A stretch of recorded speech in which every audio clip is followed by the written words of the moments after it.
Qu'est-ce qu'on voit? Vous savez que dans les mitzvot, donc dans les commandements, tout ce qui est premier, tout ce qui est réchit, c'est très important. Hein, vous vous souvenez, cet échantillon, ce qu'on avait vu. Je vais juste juste donner quelques pistes. Enfin, je ne sais pas si c'est ok. Il y avait dans les mitzvot, il y a 7 prémices fondamentaux, les premiers-nés. C'est pas pour rien. Il y a une raison derrière. Pourquoi le Seigneur il a saccagé les premiers-nés d'Égypte? Bon, et ça c'est pareil, c'est le. Bien sûr, il y a certains, je sais qu'ils ont déjà des éléments, mais moi je vous donne la couleur que le Seigneur m'a donnée. Bon, il y avait quoi? Il y avait le prémisse de l'homme, donc le premier-né, prémisse des animaux purs, des animaux impurs, troisième, de la trouma, donc le blé, donc la récolte, la vigne, la première tonte, Israël aime les agneaux, donc la première tonte et les fruits. Mais bon, c'est juste pour vous donner les 7. Eh bien, premier-né, alors là il faut aller évidemment dans le sod numérique, mais on y va. Le nom c'est Béror. Béror, les 3 lettres magnifiques, c'est Bet, Kof et Resh. La première Bet, elle vaut 2, la Kof, elle vaut 20, et le Resh vaut 200. Donc vous avez compris, 222, 2. Donc le premier-né, il est marqué par quoi? Par la création. Bête, c'est le 2. Pourquoi? Eh bien, parce qu'aux yeux de Dieu, ce réchit, ce prélèvement, prouve que Dieu existe. On ne peut, tu peux avoir la pensée de l'infini, mais tu ne peux pas comprendre l'infini. Quelqu'un te parle, tu comprends pas, mais il t'explique, même si c'est pas ta partie, tu peux comprendre quelque chose que tu connais pas. D'accord? Alors, je vais essayer de donner une image qui va vous... vous savez que les couleurs n'existent pas, hein? Même les sons n'existent pas, mais c'est autre chose. Rien n'existe au sens de l'homme, au sens olamazé. Tout est énergie spirituelle, y compris les aliments. Même dans les minéraux. Pourquoi les végétaux, ils pompent dans la terre et d'un coup ils poussent? C'est quoi? Ils pompent dans le minéral. Tout est énergie spirituelle. Absolument tout. Y compris notre corps. Bon, mais je ne vais pas parler de ça. Donc déjà, les 7 prémices, donc à l'éternel, ça veut dire que l'homme reconnaît que ces 7 fondements, ces 7 notions fondamentales, l'homme, les animaux purs, ainsi de suite, viennent de Dieu. C'est une déclaration. Le réchit est une déclaration. Et Pessah, c'est la déclaration de la résurrection. Alors, pourquoi 2 et premier-né? Eh bien, vous allez comprendre, enfin j'espère. Donc, je reviens sur l'infini. Le mot, Isa, tu me dis que j'ai dit des gros mots, que bon, je me suis arrêté un peu calmé, parce que... Mais pour moi, le mot théologie est un gros mot à détruire. Science de Dieu. Mais quel orgueil! La science de Dieu. Je le dis parce qu'on a des origines grecques, hein, on est dans Yavan, on est exilés, nous en France, par Yavan, plus fort peut-être que Rome, j'en sais rien. La science de Dieu. Mais tu es qui? Mais d'où tu sors? Mais va te coucher, vite fait, bien fait. La science de Dieu. Je ne parle pas pour honte de vous, pas du tout, mais quand je dis tu, hein, c'est dans le général. Oh, ok. Alors, j'explique. Les couleurs sont comme un arc-en-ciel. Un arc-en-ciel n'existe pas. Ça n'existe pas, un arc-en-ciel. C'est la diffraction de la lumière au travers des gouttes en suspension, et suivant où tu es posé, tu le vois ou tu ne le vois pas. Un arc-en-ciel n'existe pas. C'est juste un effet d'optique. Les couleurs n'existent. Je n'explique pas parce que c'est... Donc, tu peux penser, parce que Dieu a mis la pensée de l'éternité, il a mis dans notre Yérida le discernement qu'il y a quelque chose de mystérieux qui est Dieu. Donc, oubliez la Trinité, vous ne me saoulez pas avec ça. Hein. Mais tu ne peux pas, même pas l'appréhender, rien. Ok. Il est Erat 1, Aleph. On va comprendre les premiers-nés. Imaginons un monde... Alors, choisis une couleur. Bleu. Tout est bleu. Absolument tout le même bleu. On va s'ennuyer. C'est plus que ça. On verra rien. Mais voilà ce que j'attendais. Comment tu vas distinguer le bleu puisque tout est bleu? Tes yeux sont bleus, le cahier il est bleu, tu peux même plus lire. Tout est bleu. Impossible. Donc le Aleph qui est Dieu, tout est un. Mais un c'est un, point. Et le 2, qu'est-ce qu'il fait? Il révèle le 1. C'est ça le premier-né. Hey! Pour que tu vas voir le bleu, eh bien, qu'est-ce qu'il fait le Seigneur? Il va dire à Léchem, je t'envoie un point rouge. Et de coup, ça y est, tiens, j'y voyais pas et maintenant j'y vois. Donc même les aveugles ne sont pas aveugles. Ça y est? Donc le premier-né révèle non seulement l'existence, mais que Dieu a tout créé, qu'il a créé son peuple, et que la création, elle lui appartient. Et que non seulement il a créé, mais il dirige sa création. Alors, pas direction dans le sens comme on connaît, hein, fataliste, non. Parce qu'il a mis l'autonomie, on l'a vu, dans la nature, l'autonomie, on est autonome. Et donc, le premier-né, le Bet, Réchit, les prémices, la Trouma, la prémisse révèle l'existence de Dieu. Pharaon le savait parce qu'il s'était déclaré Dieu. Les premiers-nés m'appartiennent parce que le Nil m'appartient, parce que c'est moi qui suis Dieu. Alors Dieu détruit tous ses premiers-nés pour que Pharaon sache qu'il n'est pas Dieu. Voilà la sortie d'Égypte, magnifique. C'est le 2 qui révèle le 1. Voilà pourquoi on doit être des bennes, des fils qui viennent après. Abba, le Père, c'est Dieu. Aleph, Bet, et Bet, c'est le 2. Donc le 2 révèle le 1. Voilà la signification qu'il lui dit, tu donneras, et même nous aussi, on prend le meilleur pour le Seigneur pour lui dire, oui Seigneur, je dévoile au monde en prenant les prémices pour toi, je dévoile au monde que tu existes. Et là c'est spirituel. C'est... voilà. Alors, d'où regarde la puissance maintenant de la croix.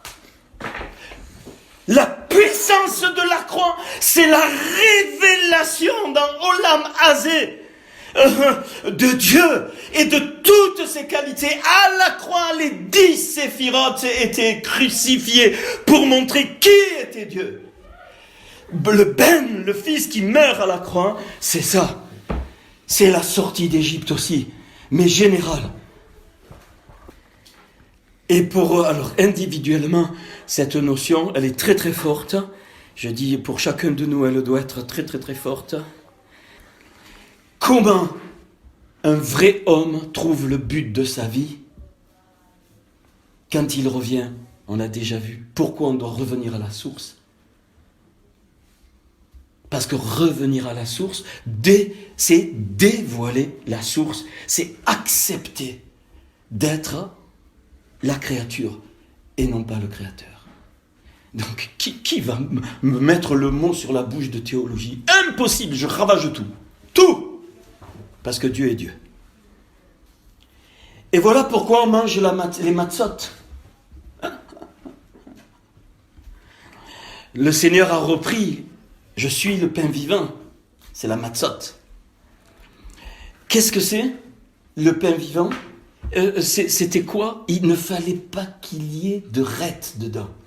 Pas de levain. Pas de péché. Pas tout ce qui... Alors, c'est quoi la matzot? Pourquoi les pains azim? Ce qu'on appelait nous les pains azim. Pourquoi ça? Eh bien, c'est ce symbole du deux. La farine, c'est nous. Bien sûr, c'est le Seigneur, mais c'est une autre image. La farine, c'est nous. Et l'eau qui vient du ciel, c'est le Seigneur. Et les deux ensemble révèlent le pain, révèlent le corps. Donc là, on est dans le monde spirituel. C'est-à-dire que l'œuvre de la croix en moi va me... Alors il y a le principe de l'olive qu'on a vu, mais il y a le principe aussi de la farine qui est d'une autre dimension. Et j'accepte ce mélange entre la farine et l'eau. Pourquoi? Pour que le Créateur soit révélé. Et Pharaon n'a pas supporté ça. Parce qu'il se faisait Dieu. Alors je vous rappelle que son nom Pharaon commence par P aussi. Et que c'est le contraire, Eref, c'est la nuque. Je ne vais pas vous refaire le message de la nuque et de l'étranglement. Vous le connaissez. Donc, et Pessah, donc, c'est le contraire. C'est donc la révélation. Et là, on est vraiment où on est au niveau des séphirotes. On est au niveau de la Bina et de la Rorma, qui les deux forment la Da'at. L'union des deux forme la Da'at. Bon, mais ça, c'est un petit peu donc le petit secret. Alors, donc, avec cette dimension du 2, vous comprenez, alors vous comprenez que tout ce qu'on va faire dans le Olam Hazé, ici, tout ce qu'on, évidemment de la part de Dieu, mais même ce qu'on fait qui n'est pas de la part de Dieu qui va perturber, mais même ce qu'on fait a une répercussion dans le monde d'Atsilut. C'est ça aussi, c'est comprendre cette date qui est obligatoire si on veut reconstruire correctement de la part du Seigneur. Tout ce qu'on va faire ici dans le Olam Hazé va monter dans le domaine du monde d'Atsilut. D'où l'importance de rester en Christ, parce qu'en lui tout devient accompli et parfait, pas sur cette terre, mais le fait de le faire sur cette terre, c'est le 2 qui est révélé et on révèle le 1 en haut. Et alors après, je vais donner quelques petites révélations et vous les trier s'il le faut. Au niveau de la Keter c'est 57, sa valeur, c'est comme... Pourquoi l'ancien des jours? Atik Yomim, l'ancien des jours, qui représente l'ancien des jours, c'est le visage. C'est le visage d'Atsilut qui se révèle. Magnifique. Christ, évidemment. La lumière sur le visage, eh bien, ce visage d'Atsilut me donne le principe suivant que je viens de dire. C'est lui qui me donne ce principe. Plus la faute est importante en bas, plus le visage d'Atsilut, l'Atik, l'ancien des jours qui est révélé dans l'Apocalypse, eh bien souffre. Et le Seigneur souffre. Il y a une défiguration dans le monde spirituel lorsque son corps ici-bas, qui est censé révéler le Hatzilut d'en haut, ne fait pas ce que Dieu demande. C'est pour ça qu'à un moment donné, Apocalypse me dit que la coupe sera tellement pleine qu'il n'y aura plus moyen de retourner. C'est fini. Parce que ça serait au détriment des milliers, de milliards d'étincelles que Dieu a sauvées, parce que c'est fini. À un moment donné, il faut absolument que le visage de l'ancien des jours soit donc suivant le principe de Dieu qui nous est caché. Et là, alors, ce visage, Moshe en avait la révélation. Il voyait face à face Dieu. Mais c'est pas Dieu, il peut pas, tu ne peux pas. Il nous est dit, d'ailleurs c'est très beau, le mot panim, pani, c'est la face. Donc, mais il lui montrait le visage de l'ancien des jours. L'ancien des jours, donc la forme parfaite que Hatzilut doit avoir. Et quand, alors là je vous donne, et quand il s'approche du buisson ardent, avant qu'il y ait les plaies en Égypte, avant qu'il y ait la sortie d'Égypte, qu'est-ce qu'il fait? Dieu appelle qui? Moshe. Il lui dit, Moshe, tu viens ici. Et qu'est-ce qui se passe? Alors là, je vais prendre, voilà. Donc Exode 3, verset 4, il nous est dit, Vaïra Adonai, enfin, Avaye, qui sar l'érot. C'est-à-dire, il est dit que Évi, Dieu, enfin, Avaye, que Sar, il a tourné sa face, il s'est éloigné, Moshe, il s'est éloigné, le mot Sar, pour voir. Il s'est éloigné et pour le rencontrer. Et le mot Sar, ici, il a une valeur de 260. Et quand Moshe voit ça, alors ça c'est un petit peu ce que j'ai eu sur le cœur, le sod. En fait, il identifie le problème et il identifie la clé pour sortir le peuple d'Égypte. Alors, 26, il y a les 10 séphirotes, 260. La valeur numérique de Yod et Vav et, c'est 26 x 10, 260. Donc l'histoire du buisson ardent, le Seigneur lui dit, regarde, je te donne les clés, les moyens, les clés pour sortir mon peuple d'Égypte, parce qu'il a entendu, c'est écrit, 26 x 10, ça veut dire qu'il y a une libération des séphirotes. Mais alors, je me suis posé la question, la Bible dit qu'il y a eu 210 ans d'exil. J'aurais bien aimé qu'il y en ait 260. Et là, ça m'a amené à quelque chose de magnifique et on va comprendre. Vous vous souvenez, je vous ai parlé du kéli, du vase. L'Église est un vase. Le kéli, le réceptacle. Qu'est-ce qui s'est passé à la création? Et on s'arrête là. Enfin, on s'arrête pas le message, mais on s'arrête à ce niveau. Et puis plus rien, sauf si Dieu veut révéler plus haut. La lumière de Dieu, elle est rentrée dans des réceptacles. Les étincelles viennent dans des réceptacles. Et le corps, maintenant, il faut que de coup ça s'ouvre. On est un réceptacle communautaire dans lequel la lumière de Yod et Vav vient. Donc il y a le or, la lumière or, l'huile d'ailleurs c'est la même valeur, la lumière qui est à l'intérieur, et il y a le réceptacle qui rayonne la lumière. Donc il y a deux choses. Et voilà pourquoi, là dans le buisson ardent, il lui dit Yod et Vav, 26 lumières, pourquoi 26 x 10, donc dans les vases, machin. Et puis, quand il se déclare à lui pour l'envoyer au peuple, c'est là, la clé, elle est là, il lui dit, ayez Asher ayez. Hein? Et ayez, c'est valeur 21. 21 fois 10 séphirotes, ça fait 210 ans d'exil en Égypte. Et pourquoi? Alors là, c'est très clair. Le vase, donc avec la lumière dedans, c'est nos vies. Hein, le vase. Alors écoutez bien, maintenant écoutez bien. Pourquoi la nuque? C'est parce que l'ennemi ne pourra jamais toucher la lumière de Christ et de Dieu en toi. Toutes les forces des ténèbres ne peuvent toucher que la lumière extérieure au réceptacle. Et là, Moïse, il embrasse dans le buisson ardent la clé que Dieu lui donne. Ayez, Asher, ayez. Le problème, il n'est pas dans le réceptacle, il n'est pas en Dieu. Le problème, il est dans le rayonnement du réceptacle, ce que le vase a fait de ce rayonnement.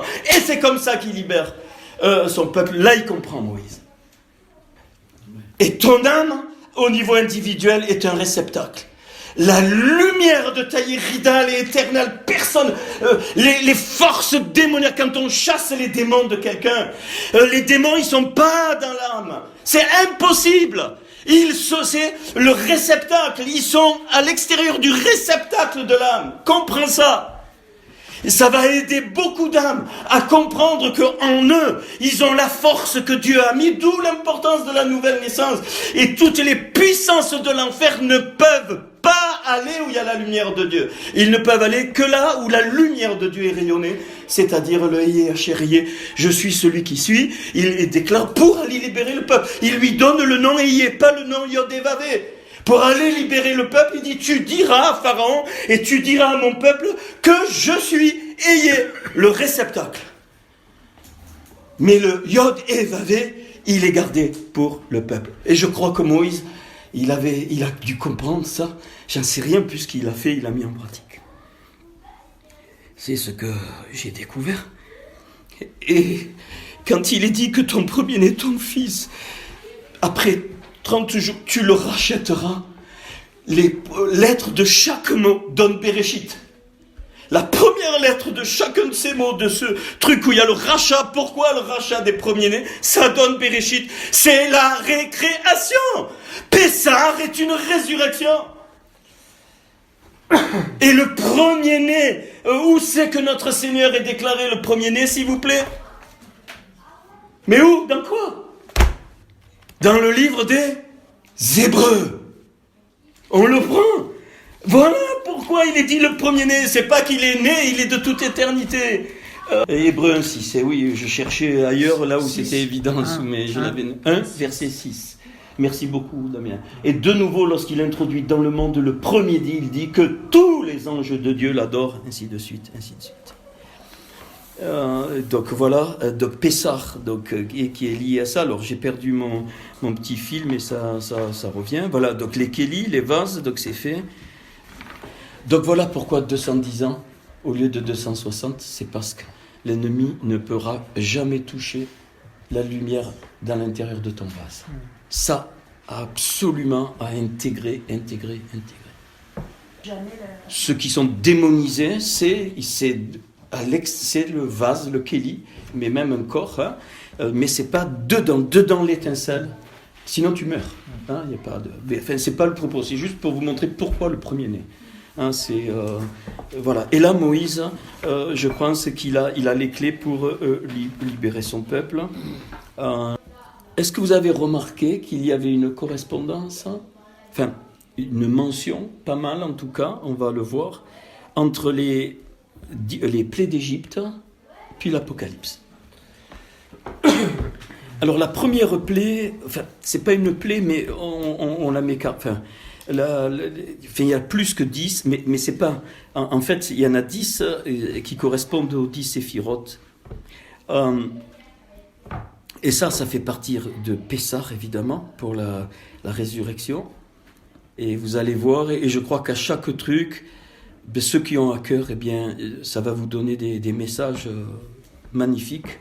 Enfin, moi, des fois, je suis dépassé. Alors, Exode, donc c'est une paracha de chapitre 7, verset 8 au chapitre 14, verset 31. Vous avez le déroulement de quand Moïse confronte Pharaon. Donc, Pharaon. On en avait déjà parlé, mais bon. Alors, au niveau des vases, il y a toujours la dimension de la Gévoura, de la sévérité, et la dimension de la grâce, Resed. Et Gévoura et Resed ont chacune 5, mais on ne va pas faire 5 sous-dimensions. Mais c'est juste pour vous faire comprendre que les 10, quand on rentre dans cette dimension, alors toute notre âme, elle est reconstruite et les sphères sont reconstruites. Mais ça, c'est vrai pour chacun de nous. Mais oubliez-vous un petit peu. Mais c'est surtout vrai pour le corps. Les vases, c'est le corps. Ça vous explique ce coup des vases. Pour qu'est-ce qu'il est dit aux femmes? Qu'est-ce qu'il dit Dieu avant de partir? Il dit, vous prendrez les vases des Égyptiens. Prenez les vases, prenez les trucs, les machins. Et pourquoi? Plein d'étincelles sont sorties. Il y avait même le Erav, c'est-à-dire une masse d'Égyptiens qui n'étaient pas du peuple de Dieu, qui ont bénéficié de ce salut, puisqu'ils sont sortis avec... il y a eu des Égyptiens qui sont sortis donc à Pessah avec eux. Alors, le premier, on va dire, la première manifestation, c'est la verge qui engloutit les autres serpents. Alors, je vous ai donné les références, mais vous allez les trouver. Hein, Exode chapitre 7, verset 8, à Exode 14, verset 31, vous avez là la sortie d'Égypte. La première, c'est donc la verge qui mange les autres. Bon, ça, je vous le dis d'entrée. Donc 7, 8. Alors, tout, je ne vais pas donner les versets chaque fois, mais tout le passage de la sortie d'Égypte, c'est Exode 7, verset 8 à Exode 14, verset 31. C'est une paracha. Donc, on comprend la verge qui mange la verge de Pharaon. Hein, c'est Christ, l'autorité de Christ qui engloutit absolument tout, mais ça, je pense que vous le savez. Mais juste, je vous donnais, c'est surtout pour nous aider. Alors, les plaies correspondent à c'est magnifique, des parties de l'Apocalypse pour la récréation et des parties de la Genèse. Je vais vous donner ça. Donc, l'eau en sang. Donc il y a la verge, l'eau en sang, on avait vu ce que c'était une fois, mais là juste je vous donne. Donc Apocalypse 8.8, Apocalypse 11.6 et Apocalypse 16, versets 3 à 4, vous avez manifestation, donc Apocalypse 8.8. 11.6 et 16, c'est ça? Alors 11.6 et 16, versets 3 à 4. Apocalypse 8.8. Alors pensez que, Apocalypse 8.8, c'est l'Apocalypse est synchronisé sur les 7 fêtes de l'Éternel. Hein? 3, 4. Ça, il faut le savoir, mais bon, tous les premiers chapitres, le premier chapitre, c'est la fête de Pessah. Vous avez la fête de Pessah, Apocalypse 1, quand le Seigneur se déclare. Vous avez donc les 3 sous-fêtes qui sont mentionnées, mais de façon un petit peu cachée. Hein, quand ils offrent la gerbe des prémices, les pains sans levain, et puis la fête de Pessah elle-même, c'est Apocalypse 1. Puis la fête de Shavuot, c'est Apocalypse 4, c'est la fête des semaines. Pour nous, c'est Pentecôte, c'est l'intronisation de Jésus au trône de la gloire, c'est-à-dire au niveau de la Kéter, c'est Apocalypse 4. Après cela, je regardais, voici une porte était ouverte dans le ciel, mais ça c'est dans le livre que j'avais écrit. La première voix que j'avais entendue, me parlait, monte ici et je te ferai voir ce qu'aussitôt je fus saisi. Et celui qui était assis, voilà, aussitôt je fus saisi par l'Esprit, Apocalypse 4.2, et voici il y avait un trône dans le ciel et sur ce trône quelqu'un était assis. Voilà, donc c'est l'intronisation, ça c'est la fête de Shavuot. Puis il y a la fête des trompettes, c'est pour ça qu'il y a les sauts des trompettes où il y a les apôtres et les prophètes qui viennent, et on est à Apocalypse 8.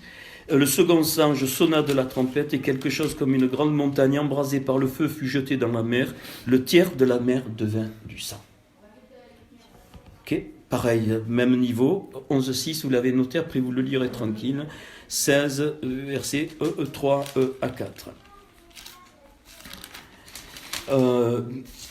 Ok. Alors, personnellement, je pense qu'on est dans l'approche des derniers sauts de l'Apocalypse. Mais bon, c'est pas le but là, je veux vous donner juste. Et alors par rapport à l'eau en sang, alors les eaux, bon, ben, évidemment, en Genèse, les eaux d'en haut et les eaux d'en bas, donc Genèse 1. Après, vous avez la plaie des grenouilles. La plaie des grenouilles, donc c'est Apocalypse 16, verset 13. Apocalypse 16, verset 13. Je vis sortir de la gueule du dragon, de la gueule de la bête et de la bouche du faux prophète 3 esprits impurs semblables à des grenouilles. Alors, ici, comprendre que par rapport à cette plaie des grenouilles, il faut absolument saisir dans l'esprit que vous avez le Père, le Fils et le Saint-Esprit en démoniaque. La gueule du dragon, la gueule de la bête et la bouche du faux prophète. Donc le faux Père, le faux Fils et le faux Saint-Esprit. Donc ça veut dire que les grenouilles, on doit être... donc la plaie des grenouilles me parle de la puissance de séduction qu'il y aura dans l'Égypte d'aujourd'hui. Après, vous avez la plaie des poux. Là, on va pas... on en parle après. Donc les poux, hein, c'est-à-dire les trucs sur la peau, hein, les bêtes sur la peau qui me ramènent à la terre, les mouches qui me ramènent donc à l'air, c'est le prince des mouches, le Zévouv, hein, le Belzévul, ça vient de là, Belzévouv, Baal, Zévouv, prince des mouches. Puis il y a la peste du bétail, et alors l'uxère des hommes, donc la 7e plaie, c'est Apocalypse 16.2 et 16.11. Ouais. Le premier Allah, il versa sa coupe sur la terre et un ulcère malin et douloureux frappa les hommes qui avaient la marque de la bête qui adorait son image. Donc l'ulcère des hommes, je ne sais pas comment, si moi j'aimerais ne plus être vivant, l'ulcère des hommes par rapport donc à notre temps, c'est tout le principe fallacieux qui par rapport à l'économie, par rapport on peut mettre les finances, par rapport à comment on fait pour vivre, voilà, comment on fait pour vivre, comment on appelle ça, c'est l'économie. Et ça, c'est donc pareil, ils ont eu la manne. Donc le luxaire des hommes, alors je redonne Apocalypse 16.2 et 16.11, il va venir. Cette plaie, elle va venir. Pas sous la forme d'un luxaire, on ne va pas tous avoir des cancers de la peau, mais elle va venir, moi j'ai reçu ça, c'est vraiment l'enveloppe, la peau c'est l'enveloppe d'une société, d'une civilisation, c'est quoi? C'est l'économie. La première chose que l'homme fait, la première économie, c'est son ventre, c'est l'estomac. Comment on fait pour manger? Donc, non, je donne ça parce que ça fait partie de ce... On rentre déjà dans des temps où c'est l'ordre mondial, enfin Marc est plus branché que moi là-dessus, l'ordre mondial est en train de se mettre en place. Tout ce qu'on voit, c'est une comédie totale. C'est une comédie totale. Et les plaies d'Égypte qu'on retrouve dans l'Apocalypse mentionnées comme ça de façon cachée, c'est pour notre monde aujourd'hui. Donc pour moi c'est ça, les uxères des hommes, c'est la peau, la couverture de la société n'existe plus. C'est à un moment donné, ils ont reçu la manne dans le désert. C'était quoi? C'est comme ils ont été surpris. Manna, ça veut dire c'est quoi ça? Manna, on appelait la manne le pain du ciel. Et c'est pareil, je sais pas, peut-être on le vivra pas, mais nos enfants. C'est obligé, on est en l'an 5779 depuis Adam. Donc on s'approche à Israël qui est rentré en sa majorité, l'exil d'Édom aujourd'hui, on est au temps de la fin. Cette plaie-là me parle des temps de la fin, pour moi c'est évident. C'est qu'il y avait la marque de la bête, sans cette marque on ne pourra ni acheter ni vendre. C'est ok. La grêle et la foudre. Alors, donc ça c'est la 8e plaie mentionnée, Apocalypse 8. 5 à 7, Apocalypse 8, 5 à 7 et Apocalypse 16, verset 21. Les signes de la nature est touchée. C'est pour ça que je ne crois pas au bio, c'est du business. Mais bon, peu importe, on le fait, c'est mieux, d'accord. Mais ne te laisse pas prendre par ça. Mais bon, c'est rien, je m'en fous. Je dis le bio, comme j'aurais dit autre chose. Juste, je veux vous montrer que on a des signes. Mais même physique, il paraît qu'il y a de la grêle qui tombe de plus en plus dans des endroits, bon, peu importe. Donc, grêle et foudre, Apocalypse 8, 5 à 7. Là, je ne veux pas vous donner les sods, parce qu'on les fera, parce qu'il faut du temps. Et là, je prie l'encensoir, le remplis du feu. Alors, là ici, on est donc ça, dans cette fête des trompettes, là, Apocalypse 8, c'est les jugements de Dieu qui descendent. C'est-à-dire, c'est vraiment la partie où les vrais apôtres et les prophètes se lèvent. On est entre la fête des trompettes et la fête de Yom Kippour, avant la fête de Sukkot, qui est la construction des tentes, et donc il y a une préparation. Et l'ange prit l'encensoir, le remplit du feu de l'autel, et le jeta sur la terre, et il eut des voix, des coups de tonnerre, ainsi de suite. Au-dessus de la Kéter, dans le monde des séphirotes, il y a les séraphins, les flammes, les langues de flammes. Ce que le Seigneur m'a montré, c'est tout le monde des archanges là-haut, c'est magnifique. Il prend de la couronne et il jette dans les autres séphirotes.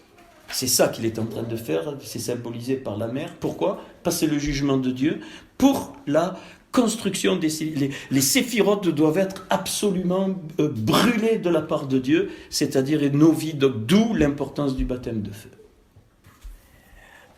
La plaie des sauterelles, Apocalypse 9, alors là il est long, Apocalypse 9, du verset 3 à 11, ok.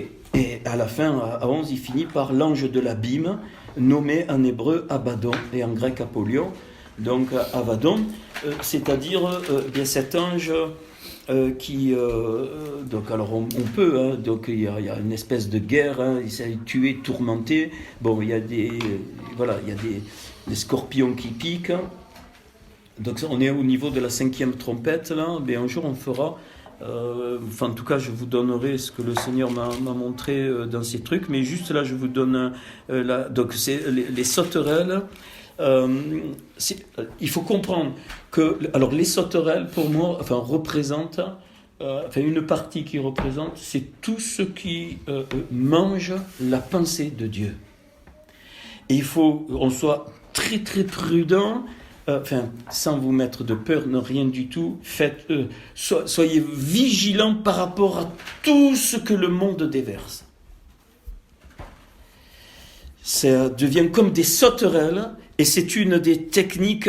On doit être libéré. Ça ne veut pas dire qu'on ne doit pas s'informer. Je ne suis pas en train de dire ça. Je dis simplement que pourquoi ce que le Seigneur m'a montré, c'est que c'est une perte totale, ce truc-là, d'identité. Et une perte de liberté, c'est très fort, c'est dans le monde entier, on veut que les gens ne réfléchissent plus. Voilà, c'est ça les sauterelles. Donc il est long, hein, Apocalypse 9, des versets 3 à 11. Après il y a une part donc, des ténèbres, mais qui n'est pas mentionnée comme plaie, c'est juste entre deux plaies, il est écrit les ténèbres. Apocalypse 16, 10 aussi. Hein, donc, et ténèbres épaisses. Hein, le mot, c'est pas obscurité, là, c'est pas recherche, c'est vraiment les ténèbres, très très fort. Donc, Apocalypse 16, verset 10, hein, et Apocalypse 8, verset 12.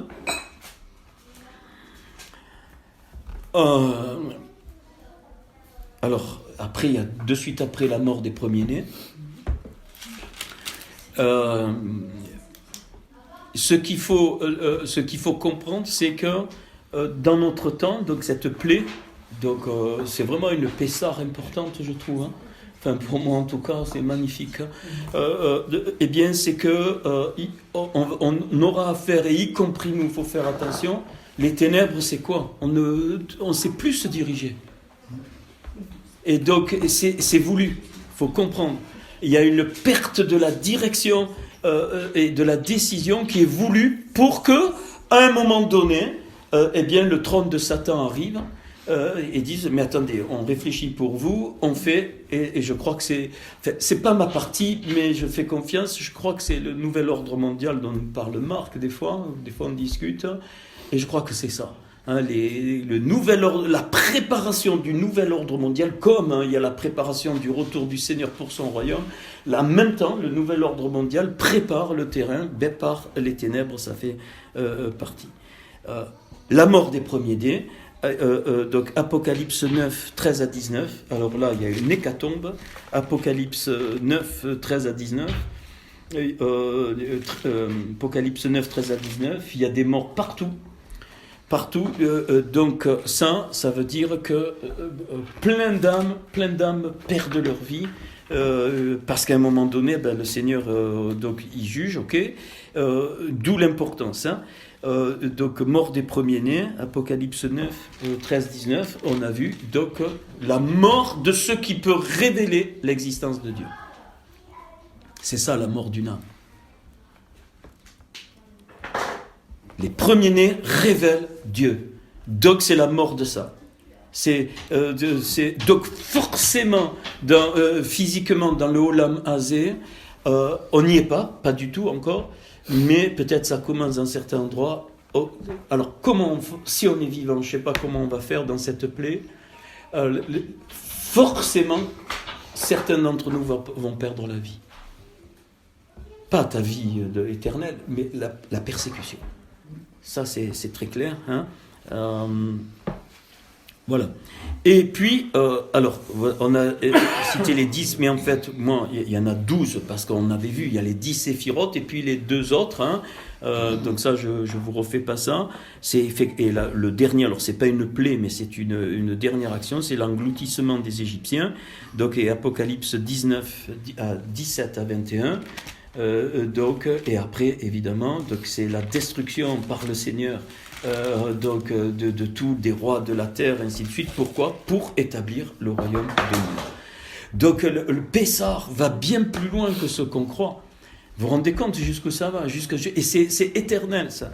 Donc, engloutissement des Égyptiens, Apocalypse 19, versets 17 à 21, où le Seigneur Donc je peux le lire, hein.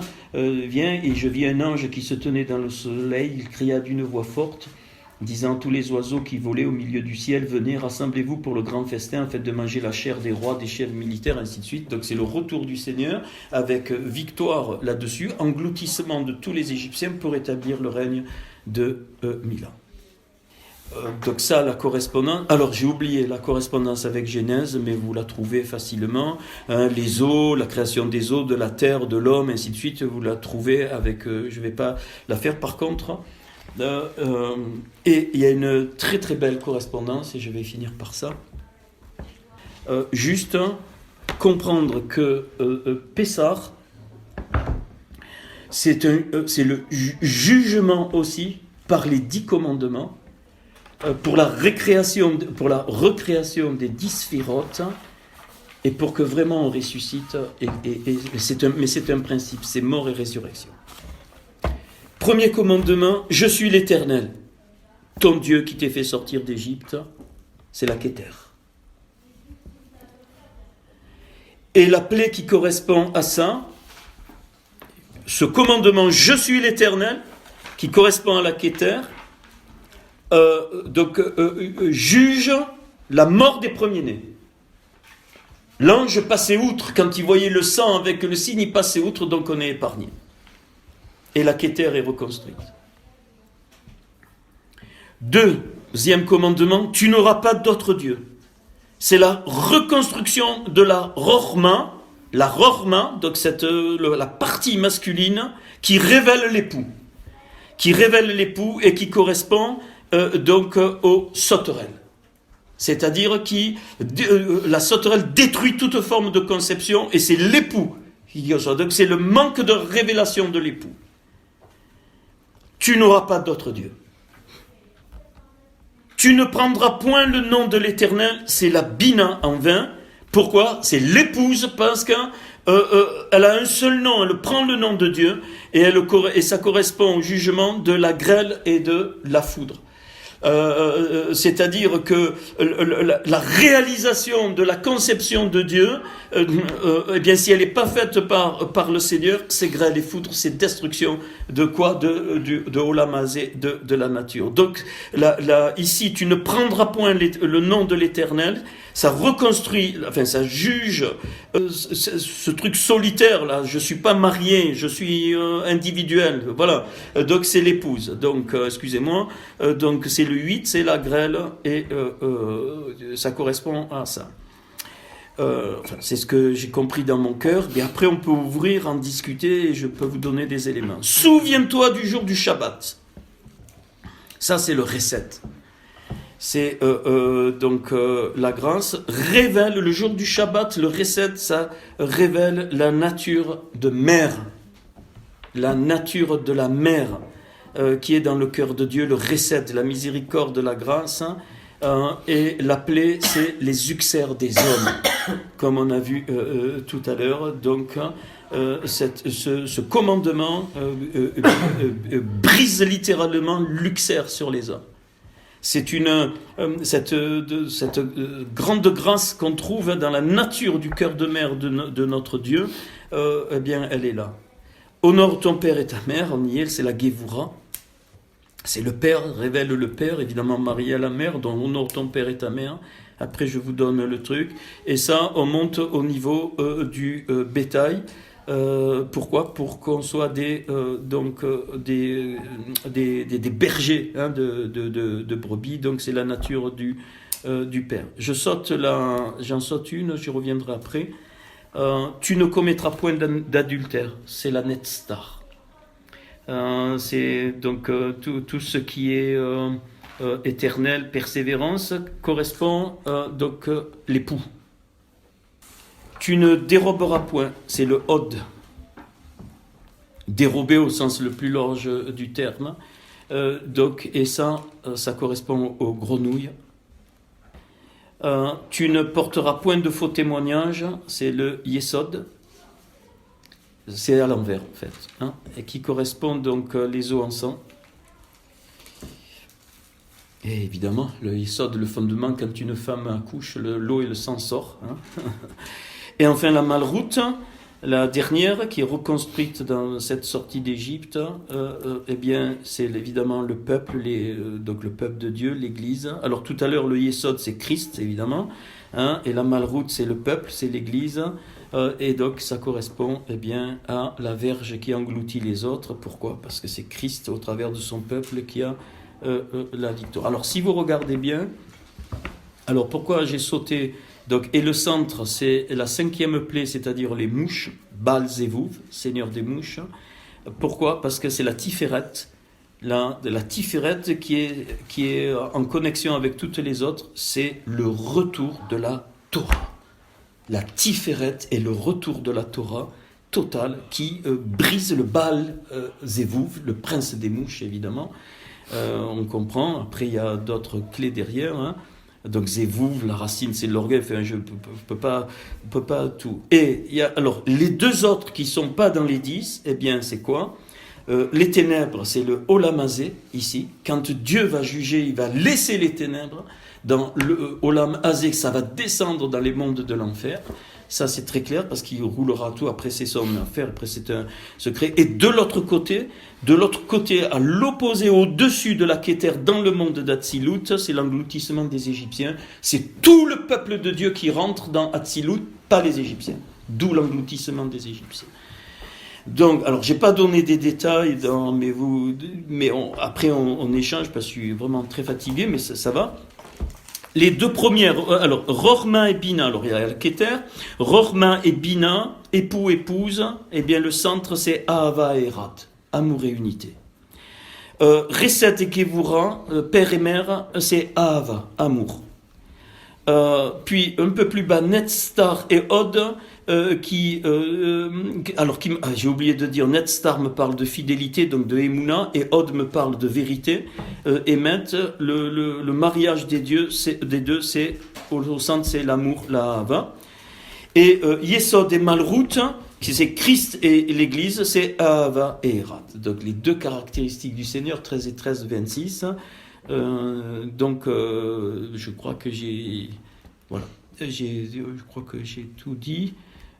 Alors si vous voulez, je répète un petit peu. La descente des 10 commandements, vous remontez dans les plaies. Et donc aucun souci, hein. Puis il y a des belles clés, mais on peut pas le faire, hein, c'est trop long. Voilà. Et en même temps,